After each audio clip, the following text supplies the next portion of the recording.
ಏನಾಗ್ತಿತ್ತು ಅಂದ್ರೆ ಸರಿ ವಿನೋದ್ ಪ್ರಭಾಕರ್ ಫೈಟ್ ಚೆನ್ನಾಗಿ ಮಾಡ್ತಾನೆ, 4 ಫೈಟ್ ಮಾಡ್ಬಿಡೋಣ, 6 ಪ್ಯಾಕ್ಸ್ ಹೀರೋ, ಆಕ್ಷನ್ ಬಹುತ್ ಅಚ್ಚಾ करता है, ಫೈಟ್ ಚೆನ್ನಾಗಿ ಮಾಡ್ತಾರೆ, ಇದೇ ಒಂದು ಬರ್ತಿತ್ತು. ಈ ಒಂದು ಸಿನಿಮಾ ಬಹಳ ಕಷ್ಟ ಇದ್ದು ಏನಕ್ಕೆ ನನಗೆ ಅಂದ್ರೆ ಈ ತರದ ಒಂದು ಸಬ್ಜೆಕ್ಟ್ ನಿಭಾಯಿಸಕ್ಕೆ ಬಾಡಿ ಲ್ಯಾಂಗ್ವೇಜ್ ಇಂದ ಹಿಡಿದು ನಾನೊಬ್ಬ ಒಳ್ಳೆ ಕಲಾವಿದ ಅಂತ ಗುರುತಿಸ್ಕೊಳ್ಳಕ್ಕೆ ನನಗೆ ಸಿಗ್ದಂತ ಇದು ಬಹಳ ದೊಡ್ಡ ಅವಕಾಶ. ಈ ತರ ಸಬ್ಜೆಕ್ಟ್ ಹೆಂಗ್ ಮಾಡ್ತೀರಾ ಅನ್ನೋದು ಇಂಡಸ್ಟ್ರಿ ಟಾಕ್ ಇತ್ತು. ಹೇಗ್ ಮಾಡ್ತೀರಾ ಅಂದ್ರೆ ಒಬ್ಬ ಹೀರೋ ಈ ತರದ್ ಹೆಂಗ್ ಮಾಡಕ್ಕಾಗತ್ತೆ. ನಾನು ಫಸ್ಟ್ ರಾಬರ್ಟ್ ಅಲ್ಲಿ ಎಂಟರ್ ಆಗ್ತಿದ್ದೀನಿ, ನಾನು ಮುಂದೆ ಇಲ್ಲಿ ದರ್ಶನ್ ಸರು ವಿನೋದ್ ಸರು ಎಲ್ಲ ಹಿಂಗಿದ್ದಾರೆ, ನಾನು ಇಷ್ಟು ಕಾಣಿಸ್ತಿದ್ದೀನಿ. ನಾನು ಬೇರೆ for the first time I'm acting with big stars. ನನಗೂ ತುಂಬಾ ಕಷ್ಟ ಆಯಿತು ಸ್ಟಾರ್ಟಿಂಗ್ ಅಲ್ಲಿ. ಅಂಡ್ ಫಸ್ಟ್ ಶಾಟೇ ನಂಗೆ ಇವ್ರ ಕಪಾಳಕ್ಕೆ ಹೊಡೆಯೋದು. ನನಗೆ ಫಸ್ಟ್ ಶಾಟ್ ಆಫ್ ರಾಬರ್ಟ್ ನರ್ಸಮ್ಮ ಬರ್ತಿದ್ದಾರೆ ಅಂತ ಎಲ್ಲ ನೋಡಿದ್ರೆ ಈ ರೇಂಜ್ ಅಲ್ಲಿ ನೋಡ್ತಿದ್ವಿ ಸರ್ ನಾವು. ಕರೆಕ್ಟ್. ಈ ರೇಂಜ್ ಅಲ್ಲಿ ನೋಡ್ತಿದ್ರೆ ಇವ್ರು ಈ ರೇಂಜ್ ಅಲ್ಲಿ ಬರ್ತಾರೆ ಸೆಟ್ ಒಳಗಡೆ. ಅಯ್ಯೋಯ್ಯೋ, ನಾನು ಒಂದ್ಸಲ ತರುಣ್ ಹಿಂಗೆ ಈ ಕಡೆ ದರ್ಶನ್ ಸರ್ ಅವರು ನನ್ ಮುಖ ನೋಡೋದು, ಹಿಂಗ್ ನೋಡೋದು ನನ್ನನ್ನ, ಅಯ್ಯೋಯ್ಯೋ ಅಂತ ನಾನು.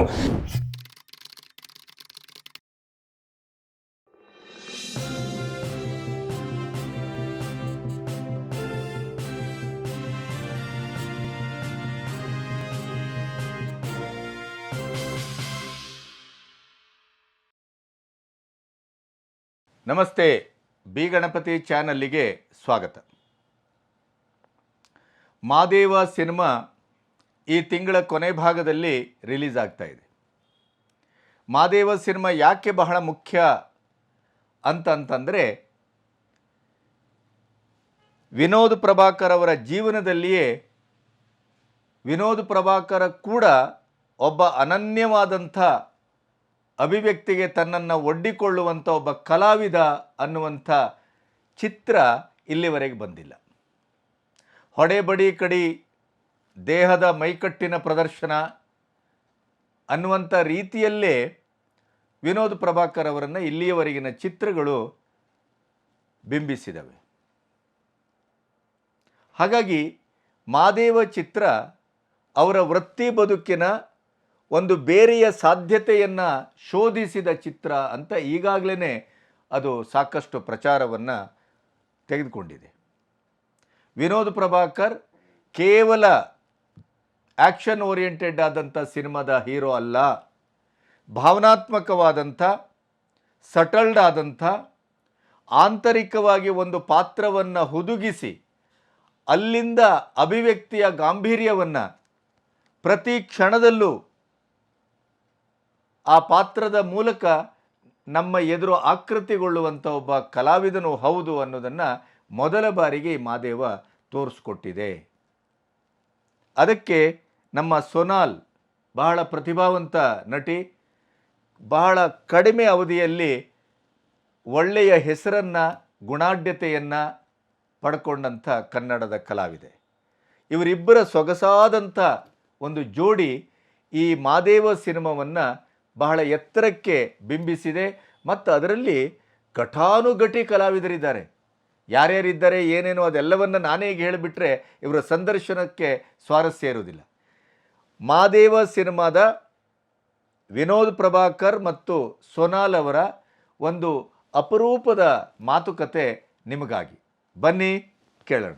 ನಮಸ್ತೆ ಸರ್. ನಮಸ್ತೆ. ನಮಸ್ತೆ ಸರ್. ನಾನು ಮಾದೇವದ ಟ್ರೇಲರ್ ಎಲ್ಲ ನೋಡಿದೆ, ಮತ್ತೆ ಟೀಸರ್. ಓಕೆ, ಟೀಸರ್ ನೋಡಿದಾಗ ನನಗೆ ಅನಿಸಿದ್ದೇನು ಅಂತಂದರೆ, ಒಂದು ಅದರಲ್ಲಿ ತುಂಬ ಕಲಾವಿದರಿದ್ದಾರೆ, ಹಿರಿಯ ಕಲಾವಿದರೆಲ್ಲರೂ ಇದ್ದಾರೆ, ಒಂದು ಒಳ್ಳೆಯ ಟೀಮು, ಮತ್ತು ತುಂಬ ಸೈಲೆಂಟ್ ಆಗಿದ್ದಂಗಿತ್ತು ನೀವು.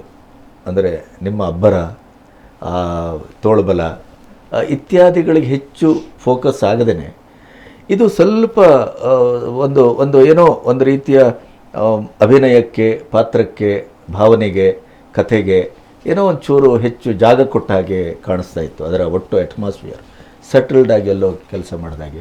ಸ್ವಲ್ಪ ಸೊನಾಲೇ ಹೆಚ್ಚು ಒಂಥರ ಇದಾಗಿ ಆ್ಯಕ್ಟಿವ್ ಆಗಿ ಅಥವಾ ಇನ್ನೊಂದು ಕೆಲವು ಕಡೆ ಕಾಣಿಸ್ಕೊಳ್ಳಿತ್ತು. ಮತ್ತು ಇದೊಂದು ಹ್ಯಾಂಗ್ಮ್ಯಾನ್ ಕತೆ ಅಂತ ಕೇಳಲ್ಪಟ್ಟೆ ನಾನು. ನನಗೆ ನಿಮ್ಮಲ್ಲಿ ಒಳಗಡೆ ಒಬ್ಬ ಕಲಾವಿದ ಇದ್ದಾನೆ ಅನ್ನೋದನ್ನು ಗಮನಿಸಿದ್ದು ನಾನು ಒಂದು ನಿಮ್ಮ ದರ್ಶನ್ನ ಸಿನಿಮಾ ನವಗ್ರಹ, ಇನ್ನೊಂದು ಆ್ಯಕ್ಷನ್ ಓರಿಯೆಂಟೆಡ್ ಸಿನಿಮಾ ಮಾಡಿದೆ. ಅದರಲ್ಲಿ ಸ್ವಲ್ಪ ನಿಮಗೆ ನಿಮ್ಮ ಕಲಾವಿದ ಅನ್ನುವಂಥದ್ದನ್ನು ಒಂಚೂರು ಪೋರ್ಟ್ರೇ ಮಾಡ್ದಂಗಿತ್ತು. ಈ ಸಿನಿಮಾದ ಬಗ್ಗೆ ಹೇಳಿ, ಏನು ನಿಮ್ಮ ಪಾತ್ರ, ಯಾವ ರೀತಿ ನಿರೀಕ್ಷೆ ಮಾಡ್ಬೋದು ನಾವು, ಹೇಗೆ? ಸರ್ ಮೊದಲನೇದಾಗಿ ಅಂದರೆ ನಿಮ್ಮ ವಾಹಿನಿ ಮೂಲಕ ಇದೇ ನಮ್ದು ಮಹಾದೇವದು ಮೊಟ್ಟ ಮೊದಲನೇ ಸಂದರ್ಶನ ಇದು. Thank you. ನಮಗೂ ಖುಷಿ ಇದೆ. ಕಿಕ್ ಸ್ಟಾರ್ಟಿಂಗ್ ಆರ್ ಪ್ರಮೋಷನ್ಸ್ ನಿಮ್ಮ ಚಾನೆಲ್ ಇಂದ ನಾವು ಸ್ಟಾರ್ಟ್ ಮಾಡ್ತಿದ್ವಿ. ಖುಷಿ ಆಗ್ತಿದೆ, ಯಾಕಂದ್ರೆ ನೀವು ನಮ್ಮ ತಂದೆಯವ್ರ ಜೊತೆ ಒಡನಾಟ ಅಲ್ಲಿಂದ ಪ್ರತಿ ಸಲನೂ ನೋಡಿದಾಗ ಅದೊಂದು ಯಾವಾಗ್ಲೂ ನಮ್ಮ ಒಂದು ಚರ್ಚೆ ಆಗೋದೇ ನಮ್ಮ ತಂದೆಯವರು ಎಲ್ಲ ಆಗ್ತಿರೋದು. ಮಹಾದೇವ ನನಗೆ ತುಂಬಾ ಸ್ಪೆಷಲ್ ಅನ್ಸುತ್ತೆ ಸರ್. ನೀವು ಟೀಸರ್ ಅಲ್ಲಿ ಏನ್ ನೋಡಿದ್ದೀರಾ, ಒಂದು ಇಡೀ ಟೀಸರ್ ಅಲ್ಲಿ ಒಂದ್ ಕಡೆನೂ ಒಂದು ಡೈಲಾಗ್ ಇಲ್ಲ. ನೀವು ಅದನ್ನ ಗಮನಿಸಿರೋ ಎಲ್ಲೂ ಡೈಲಾಗ್ ಇಲ್ಲ.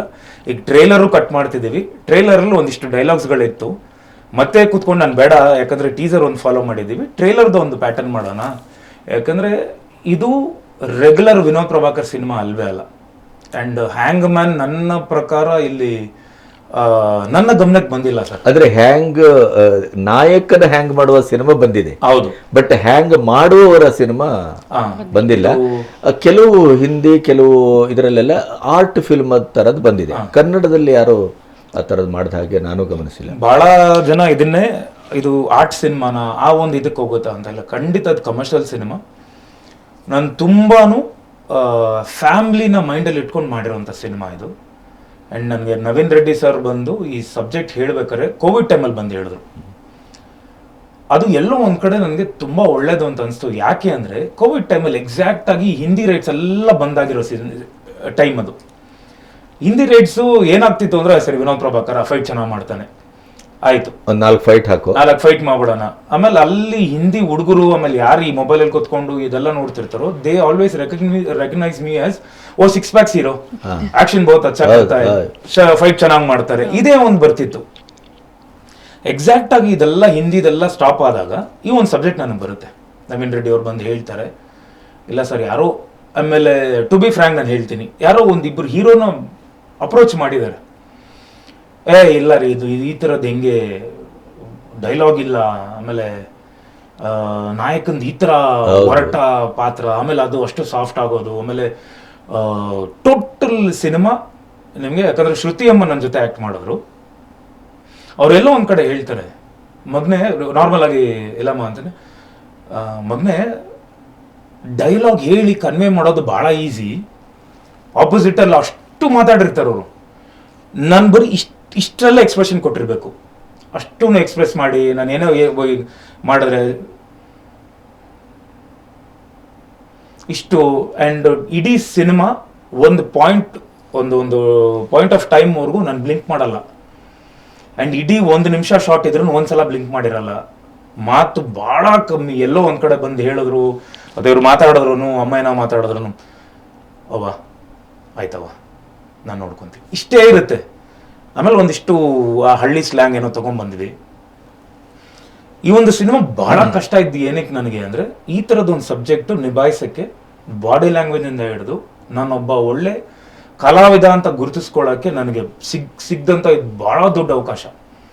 ನಾನು ಖಂಡಿತ ನಾನು ಪ್ರೂವ್ ಮಾಡ್ಕೊತೀನಿ ಅಂತ ಹೇಳಿ, ಟೋಟಲ್ ರೈಟ್ ಫ್ರಮ್ ನೀವು ಆ ಒಂದು ಫೋಟೋಶೂಟಿಂದ ನೋಡಿರ್ಬೋದು, ಒಂದು ಇದ್ರದ್ದು ಮಡಿಕೆ ಇರುತ್ತೆ, ಅದರಲ್ಲಿ ಪಿಂಡದ ಒಂದು ಊಟ ತಿನ್ನೋದಂಥದ್ದು ಒಂದು ಶೂಟ್ ಮಾಡಿರ್ತೀವಿ, ಒಂದು ಕತ್ತಿ ಇಟ್ಕೊಂಡು. ಭಾಳ ಜನ ಅದನ್ನ ಯಾವುದೋ ತಮಿಳ್ ಸಿನಿಮಾ ಬಂದಿತ್ತು ಅದ್ರದ್ದು ರೀಮೇಕ್ ಮಾಡಿದಿರ ಅದಿದು ಅಂತ. ಇಲ್ಲ, ಅಂದ್ರೆ ಈ ಸಿನಿಮಾ ಕ್ಯಾರಿ ಆಗುತ್ತೆ ಆ ಶಾರ್ಟು, ಆ ಸಿನಿಮಾದ ಒಂದು ಮೂಡು.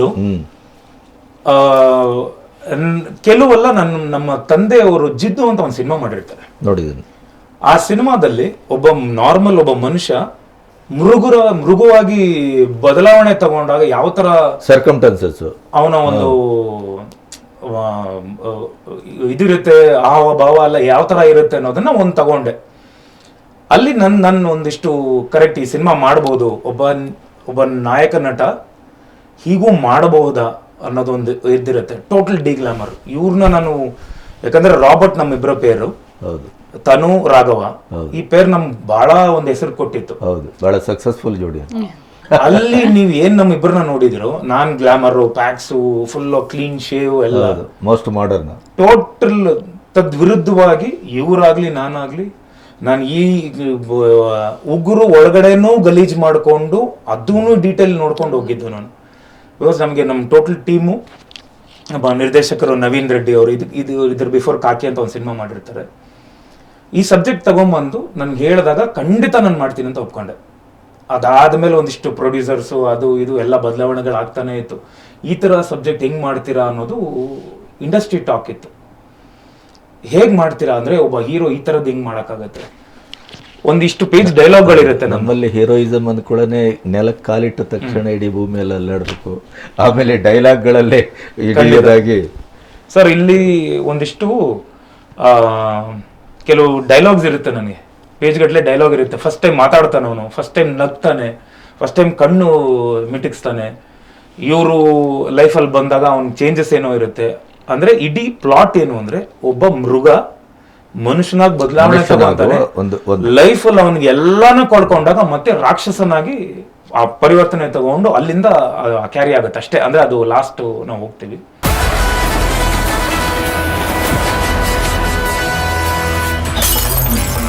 ಯಾವನ ನೀನು ನೋಡಕೊಳ್ಳ ಕಾಡು ಮನುಷ್ಯ ಇದ್ದಂಗಿದ್ಯಾ. ಇದಕ್ಕೆ ಹೆಂಗೆ ನಾವು ಮಾಡೋದು, ತಯಾರಿ ತಗೊಳ್ಳೋದು ಅಂತ ಅಲ್ಲಿಂದ ಒಂದಿಷ್ಟು ಫಾರ್ಮ್ ಆಗುತ್ತೆ. ರೈಟ್ ಫ್ರಮ್ ಫೋಟೋಶೂಟ್ ಇಂದ ಹೇರ್ ಬ್ರೌನ್ ಮಾಡಬೇಕು. ಅದಕ್ಕೆ ನಾನು ಥ್ಯಾಂಕ್ಸ್ ಹೇಳೋದು ನಮ್ಮ ನರಸಿಂಹ ಮೇಕಪ್ ಮ್ಯಾನು, ನನ್ನ ವೈಫ್ ನಿಶಾ ಅವರು ಕೂತಿರ್ತಾರೆ. ಏನೋ ಒಂದು ಮಿಸ್ಸಿಂಗು, ಏನೋ ಮಿಸ್ ಆಗ್ತಿದೆ, ಇಲ್ಲ ಇದು ಹಿಂಗೆ ಮಾಡಬೇಕು, ಹಂಗೆ ಮಾಡಬೇಕು. ಫೈನಲಿ ಆ ಟೋಟಲ್ ಬ್ರೌನ್ ಮಾಡಿ ಟೋಟಲ್ ಲೆನ್ಸ್ ಎಲ್ಲ ಹಾಕಿ, ಬ್ರೌನ್ ಲೆನ್ಸ್ ಎಲ್ಲ ಹಾಕಿ. ಯಾಕಂದ್ರೆ ನಗೋದೇ ಇಲ್ಲ ಇವನು, ಆಡಲ್ಲ, ನಗಲ್ಲ, ಮಾತಾಡಲ್ಲ.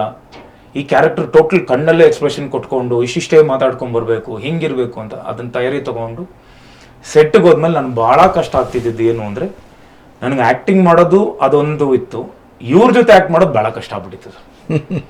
ಏನಕ್ಕೆ ಅಂದ್ರೆ ಇಡೀ ಸೆಟ್ಟು ಇವ್ರು ಬಂದ್ರೆ ನಗ್ತಾನೆ ಇರೋರು, ನಗಿಸ್ತಾನೆ ಇರೋರು ಎಲ್ರು. ಒಂದು ಸೆಕೆಂಡ್ ಯಾರನ್ನೂ ಬಿಡ್ತಿರ್ಲಿಲ್ಲ, ಎಲ್ಲ ನಗಿಸ್ಕೊಂಡಿರೋರು. ನಾನು ಪ್ರತಿ ಸಲನೂ ಪ್ಲೀಸ್ ನನಗೆ, ಯಾಕಂದ್ರೆ ನಾನು ಒಂಚೂರು ಮೆಥಡ್ ಆಕ್ಟರ್. ನನ್ನ ರೂಮಿಂದ ಅಥವಾ ಮನೆಯಿಂದ ಹೊರಡ್ಬೇಕಾದ್ರೆ ಅದೇ ಮೂಡಲ್ಲಿ ಬಂದಿರ್ತಾರೆ ಸರ್ ಅವ್ರ ಸೆಟ್ಗೆ. ಅಂದ್ರೆ ಅಲ್ಲಿ ಕೂತಿದ ತಕ್ಷಣ ನಾವೆಲ್ಲ ಬಂದು ಹಾಯ್ ಹವರ್ ಯು ಅಂತ ಎಲ್ಲರ ಜೊತೆ ಮಾತಾಡ್ಕೊಂಡಿದ್ರೆ ಇವರು ಇಷ್ಟೇ. ನಂಗೆ ಇರಿಟೇಷನ್, ಅದು ನಂಗೆ ಆಗಲ್ಲ, ನಂಗೆ ಮಾತಾಡ್ಲೇಬೇಕು, ಅಲ್ಲಿ ಮಾತಾಡಿಸ್ತಿದ್ದೆ ನಾನು. ಹಿಂಗ್ ನನ್ನ ಆಪೋಸಿಟ್ ಏನಾದ್ರು ಒಂದು ಪರ್ಫಾರ್ಮ್ ಮಾಡಬೇಕು, ಬರೀ ಹಿಂಗಿರ್ಬೇಕು ಅಂದ್ರೆ ಇವರು ಆಪೋಸಿಟ್ ನನ್ಗೆ ಸಜೆಷನ್ ನಿಂತ್ಕೊಡೋರು. CSR ಶಾರ್ಟ್ ಅಲ್ಲಿ ಈ ಕಡೆ ನಿಂತಿರೋರು ಸಜೆಷನ್ ನಿಂತ್ಕೊಂಡು ಹಿಂಗ ಅನ್ನೋದು ಬಹಳ ಕಷ್ಟ ಆಗಿತ್ತು ಸರ್ ನನ್ಗೆ. ಬಟ್ ಏನು ಅಂದ್ರೆ ನನ್ಗೆ ರಾಬರ್ಟ್ ಅಲ್ಲಿ ಅಷ್ಟೊಂದು ನಾವು ಮಾತಾಡ್ತಿರ್ಲಿಲ್ಲ ಅಷ್ಟು ನನ್ಗೆ, ಬಿಕಾಸ್ ಮಾಡಿದ್ರು ಎಷ್ಟು ಅದ್ಭುತವಾಗಿ ಅಭಿನಯಿಸ್ತೀರಿ ನೀವು ಅಂತ ನೋಡುವ ಅಂತ ಅಲ್ಲ. ಬಿಕಾಸ್ ಅದೇ ಇವ್ರು ಹೇಳ್ದಾಗೆ ರಾಬರ್ಟ್ ಅಲ್ಲಿ ಅಷ್ಟು ಕ್ಲೋಸ್ ಇರಲಿಲ್ಲ ನಾವು, we just started becoming friends ಅಲ್ವಾ. ಬಟ್ ಮಾದೇವದಲ್ಲಿ ತುಂಬಾ ಒಂದು ಆ ರ್ಯಾಪೋ ತುಂಬಾ ಚೆನ್ನಾಗಿ ಬಿಲ್ಡ್ ಆಗಿತ್ತು ಸರ್ ನಮ್ಮಿಬ್ಬರ ಮಧ್ಯದಲ್ಲಿ. So it was very easy to work. ನಿಮಗೆ ರಾಬರ್ಟ್ ಅಲ್ಲಿ ನೋಡಿದಂತ ವಿನೋದಿಗೂ ಇಲ್ಲಿಗೂ ಏನು ವ್ಯತ್ಯಾಸ ಮಾಡಿತ್ತು? ಆಸ್ ಇನ್ ದ ಕ್ಯಾರೆಕ್ಟರ್ ಅವರ ಒಳಗಿನ ಅಭಿವ್ಯಕ್ತಿ ನಾನು ಕೇಳ್ತಾ ಇರೋದು. ಅಲ್ಲಿ ಒಂದು ಸ್ವಲ್ಪ ಜಾಸ್ತಿ ಮಾತಾಡ್ತಿರ್ಲಿಲ್ಲ ನನ್ನ ಜೊತೆ. ನಾನು we had that distance senior. ನಾನು ಫಸ್ಟ್ ರಾಬರ್ಟ್ ಅಲ್ಲಿ ಎಂಟರ್ ಆಗ್ತಿದ್ದೀನಿ, ನಾನು ಮುಂದೆ ಇಲ್ಲಿ ದರ್ಶನ್ ಸರು ವಿನೋದ್ ಸರು ಎಲ್ಲ ಹಿಂಗಿದ್ದಾರೆ, ನಾನು ಇಷ್ಟು ಕಾಣಿಸ್ತಿದ್ದೀನಿ. ನಾನು ಬೇರೆ for the first time I'm acting with big stars. ನನಗೂ ತುಂಬ ಕಷ್ಟ ಆಯಿತು ಸ್ಟಾರ್ಟಿಂಗಲ್ಲಿ. ಆ್ಯಂಡ್ ಫಸ್ಟ್ ಶಾರ್ಟೇ ನಂಗೆ ಇವ್ರು ಕಪಾಳಕ್ಕೆ ಹೊಡೆಯೋದು. ನನಗೆ ಫಸ್ಟ್ ಶಾರ್ಟ್ ಆಫ್ ರಾಬರ್ಟ್ ಅದು ಕಷ್ಟ ಆಯ್ತು. ಅದು 2 ಸ್ಟೂಲ್ ಇಟ್ಬಿಟ್ಟು ನನಗೆ ಅದ್ರ ಮೇಲೆ ನಿಲ್ಸ್ಬಿಟ್ಟು ಓಡಿಸಿದೆ, ನಂಗೆ ಆಗಲ್ಲ ಅಂತ. ನಾನು ಬೇರೆ ಫಾರ್ಮೇಶನ್ ಆ ಟೈಮಲ್ಲಿ ಹ್ಯೂಜ್, ನನ್ನ ಕೈ ಒಂದೊಂದು ಇಷ್ಟಿದ್ರು ಅವರು ಎಲ್ಲ ಟ್ಯಾಟು, ಆಮೇಲೆ ಇಲ್ಲವರೆಗೂ ಒಂಥರ ನಿಂತ್ಕೊಂಡು ಬೂಟ್ ಬೇರೆ, ಎಲ್ರಿಗೂ ಬೂಟು ಎಲ್ಲ ಒಂದಿಷ್ಟು ಆಲ್ಮೋಸ್ಟ್ ಒಂದು 15 ಜನ ಹುಡುಗಿದ್ವಾ, ಎಲ್ಲ ಬ್ಲಾಕ್ ಗಜಪಡೆ. ನಾನು ಇಷ್ಟು ಕಾಣಿಸ್ತಿದ್ದೆ ಅವ್ರ ಮಧ್ಯೆ, ನೋಡಿರ್ಲಿಲ್ಲ ಇವ್ರನ್ನ. ತರುಣ್ ಅವರು ಎಲ್ಲ ಟೈಗರ್ ಅಂತಾನೆ, ಯೂಶಲಿ ಎಲ್ಲ ಫುಲ್ ಟೋಟಲ್ ಟೀಮ್ ಟೈಗರ್ ಅಂತಾನೆ. ಟೈಗರ್ ಇಲ್ಲ, ಪೇರಿಂಗ್ ತುಂಬಾ ಚೆನ್ನಾಗಿರುತ್ತೆ, ಕ್ಯೂಟ್ ಆಗಿರ್ಬೇಕು. ನೀವು ಒಂದು ಆಪೋಸಿಟ್, ಆಲ್ವೇಸ್ ದಿ ಆಪೋಸಿಟ್ ಇದಿರ್ಬೇಕು. You have to look manly and she has to look so cute, tiny ಇರ್ಬೇಕು. ಆ ಪೇರಿಂಗ್ ನನಗೆ ಬೇಕು ಅಂತ ನಾವೆಲ್ಲ ಬರ್ತಿದ್ದಾರೆ, ತನು ಕ್ಯಾರೆಕ್ಟರ್ ಬರ್ತಿದ್ದಾರೆ ಅಂತ ನಾವು ಅಲ್ಲಿ ರೆಡಿ ಎಲ್ಲರೂ ವೇಟ್ ಮಾಡ್ತಾರೆ.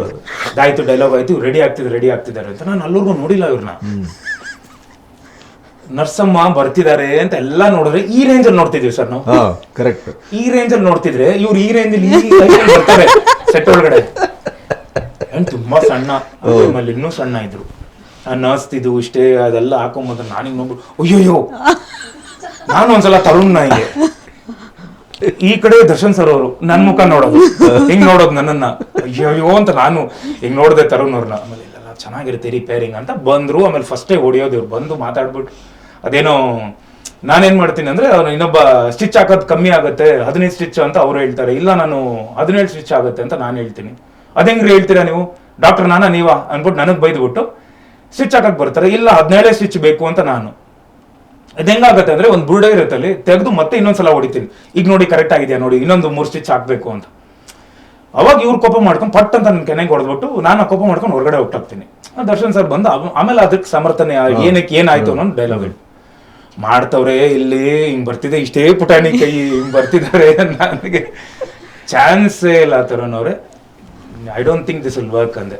ನೀವು ನನಗ್ ಗೊತ್ತು, ನೀವು ನೋಡಿ ಬೇಕಾರೆ ಈ ಪೇರ್ನ ತುಂಬಾ ಮಾತಾಡ್ತಾರೆ. ಆಕ್ಚುಲಿ ಓವರ್ ನೈಟ್ ರಾಬರ್ಟ್ ಆದ್ಮೇಲೆ ಅದೇ ಅದೇ. ಆಗಿದೆ, ಪೀಪಲ್ ಲೈಕ್ ಟರ್ ಪೇರ್, ಅದು ಒಂದು. ತನ್ನೂರು ಬಟ್ ಇನ್ ಮಾದೇವ ಅದೇ ರಾಬರ್ಟ್ ಅಲ್ಲಿ ಆ ಒಂದು we were not very close ಅಷ್ಟೇ. ಮಾದೇವದಲ್ಲಿ ಆ ಒಂದು ಕಂಫರ್ಟ್ ಝೋನ್ ಕ್ರಿಯೇಟ್ ಆಗಿತ್ತು ನಮ್ಮ ಮಧ್ಯದಲ್ಲಿ, ವಿ ವರ್ ಫ್ರೆಂಡ್ಸ್, ಆ ರ್ಯಾಪೋ ಇತ್ತು. So throughout the cinema sir, cinema ಹೆಂಗಾಯ್ತು ಅಂತಾನೆ ಗೊತ್ತೇ ಆಗಲಿಲ್ಲ. ಸೊ ಆ ರೈಟ್ ಪೀಪಲ್ ಇದ್ರೆ ನಿಮ್ಮ ಜೊತೆ in and around, right people ಇದ್ರೆ, ಲೈಕ್ ಮೈಂಡೆಡ್ ಪೀಪಲ್ ಇದ್ರೆ ವರ್ಕ್ ಮಾಡೋದು ಈಸಿ ಆಗುತ್ತೆ. ಆ್ಯಂಡ್ ವರ್ಕ್ ಮಾಡೋದು ಗೊತ್ತು, ಅದು ವರ್ಕ್ ಅನ್ನೋ ಪ್ರೆಷರ್ ಬೀಳೋದೇ ಇಲ್ಲ. So Madeva went so easily, ನಮ್ಗೆಲ್ಲರೂ ಫ್ರೆಂಡ್ಸ್ ತರ, we've enjoyed the cinema and work. More like Robert ಅಲ್ಲಿ was just an actor. Madeva ಟೈಮಲ್ಲಿ ಆಲ್ಮೋಸ್ಟ್ ಟೆಕ್ನಿಕಲ್ ಒಂದಿಷ್ಟು, ಸೊ ಒಂದಿಷ್ಟೆಲ್ಲ ಹೋಗ್ತಿತ್ತಲ್ಲ ಮೈಂಡಲ್ಲಿ. ನನ್ನ ಐ ವಾಸ್ ಲೈಕ್ ಶಾರ್ಟ್ಸ್ಗಳ ಪ್ಲಾನು.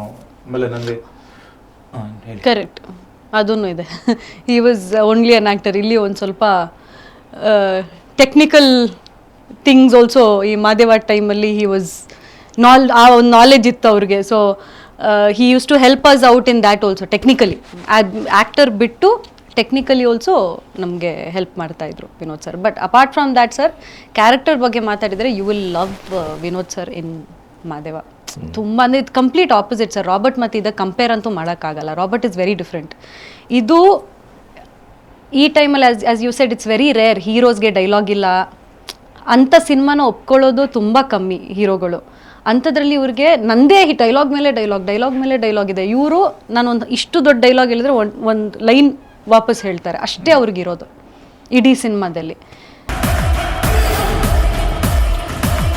ನೋಡಿ ಗುಳಿ ನುಗ್ತಾ ಇದ್ದಾರೆ, ಅವನಿಗೂ ನ್ಯಾಯ ನಮಗೂ ನ್ಯಾಯನಾ? And he's carried it very nicely. ಅದೇ ಅವ್ರ ಲುಕ್ಕಲ್ಲಿ ಹೇಳಿದ್ರಲ್ಲ, ನೇಲ್ಸ್ ಒಳಗಡೆ ಗಲೀಜ ಡೀಟೇಲಿಂಗ್ ಆಗಿರಲಿ, everything was taken care of. So I think first time Vinod ಸರ್ನ ಒಂದು ಬೇರೆ ಲುಕ್ಕಲ್ಲಿ. ಆಮೇಲೆ ವಿನೋದ್, ನಿಮ್ಮ ತಂದೆಯೂ ಇದೇ ಥರ ಬೆಳೆದದ್ದು, ನಿಮ್ಗೆ ಗಮನಿಸಿದಿರಿ ಅಂತ ಅಂದ್ಕೊಳ್ತೇನೆ. ಅಂದರೆ ಒಂದು ಜೀರೋದಿಂದ ಹೀರೋ ಆದ ಕಥೆ ಏನಾದರೂ ಇದ್ದರೆ ಕನ್ನಡದಲ್ಲಿ, ಅದಕ್ಕೆ ಬೆಸ್ಟ್ ಎಕ್ಸಾಂಪಲ್ಲು ಪ್ರಭಾಕರ್. ಯಾಕಂತಂದರೆ ಮಾತಾಡ್ಲಿಕ್ಕೆ ಬರ್ತಿರ್ಲಿಲ್ಲ ಅವ್ರಿಗೆ ಒಂದು ಹಂತದಲ್ಲಿ. ಆಮೇಲೆ ಅವರು ಮುತ್ತಿನಂಥ ಮನುಷ್ಯ, ಎಂತೆಂಥ ಸಿನಿಮಾ ಮಾಡಿದ್ರು. ಹೌದು.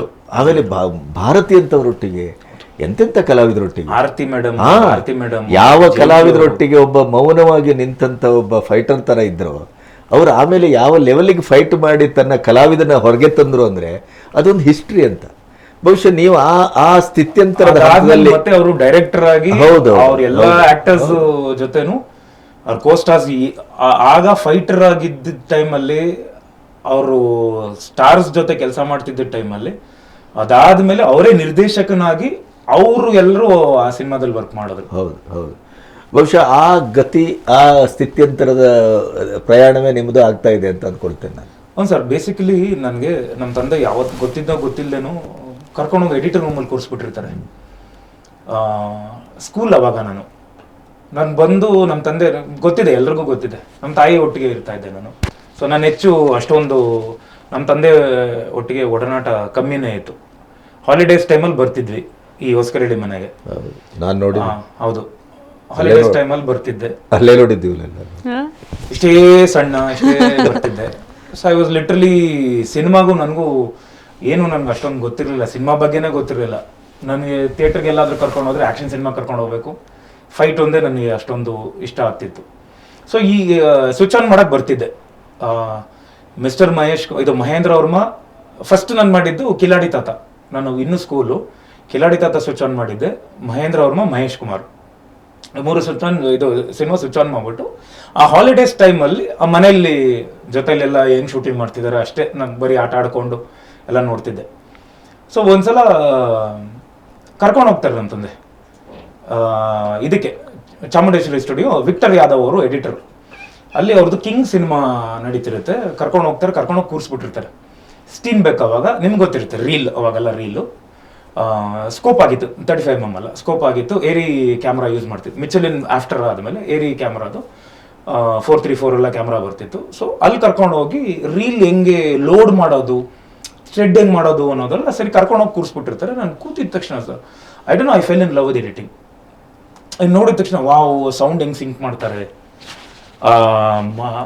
ಸಿನಿಮಾ ಬೇರೆ ಓಡುತ್ತಿರುತ್ತೆ, ಸೌಂಡ್ದು ಟ್ರ್ಯಾಕ್ ಬೇರೆ, ಆ ಸ್ಟೀರಿಯೋ ಟ್ರ್ಯಾಕ್ ಅಂದ್ರೆ ಏನು. ಸೊ ಇದಿಷ್ಟು ಒಂದು 3-4 ಡೇಸಲ್ಲಿ ನನಗೆ ಹೆಂಗೆ ಥ್ರೆಡ್ ಮಾಡ್ತಾರೆ, ಹೆಂಗೆ ಆ ಸ್ಲೈಸರಲ್ಲಿ ಸ್ಲೈಸ್ ಮಾಡ್ತಾರೆ, ಹೆಂಗೆ ಮಾರ್ಕ್ ಮಾಡ್ತಾರೆ ವೈಟ್ ಪೆನ್ಸಿಲಲ್ಲಿ, ಯಾಕೆ ಮಾಡ್ತಿದ್ದಾರೆ, ರಶಸ್ ಅಂದ್ರೆ ಏನು. ಇವತ್ತು ನಾವು ಅದನ್ನು ಆಫ್ಲೈನ್ ಅಂತೀವಿ ರಶಸ್, ಇವತ್ತು ನಮ್ಗೆ ಆನ್ಲೈನ್ ಎಲ್ಲ ಇದೆ, ಆನ್ಲೈನ್ ಎಡಿಟ್ ಮಾಡ್ಬೋದು, ಅವತ್ತೇನು ಇಲ್ಲ. So rushes cut and paste, ಹೌದು. ಸೊ ಕೂತ್ಕೊಂಡು ಅದನ್ನ ಕಟ್ ಮಾಡಿ ಹೆಂಗ್ ಜೋಡಿಸ್ತಾರೆ, ಇದ್ರಲ್ಲಿ ಜೋಡಿಸ್ಬಿಟ್ಟು ಅದಾದ್ಮೇಲೆ ಇದನ್ನ ಕಾಪಿ ಹೆಂಗ್ ತೆಗಿತಾರೆ.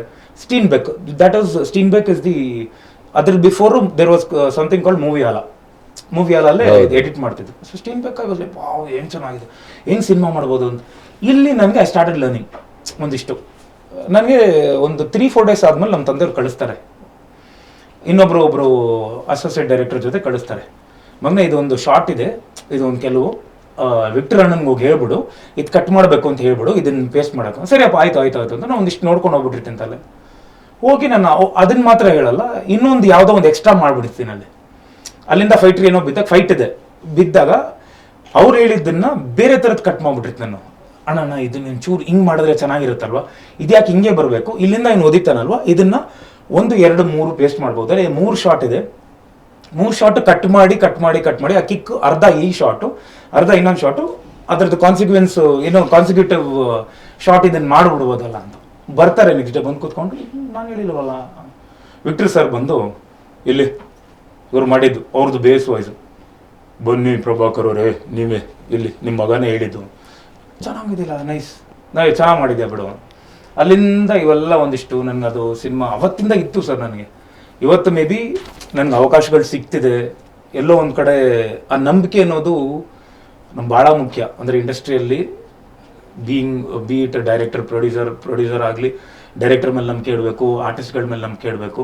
ಸೊ ಹೋಲ್ ಟೀಮು ಕರ್ನಾಟಕದ ಜನತೆ ಮೇಲೆ ನಂಬಿಕೆ ಇಡಬೇಕು.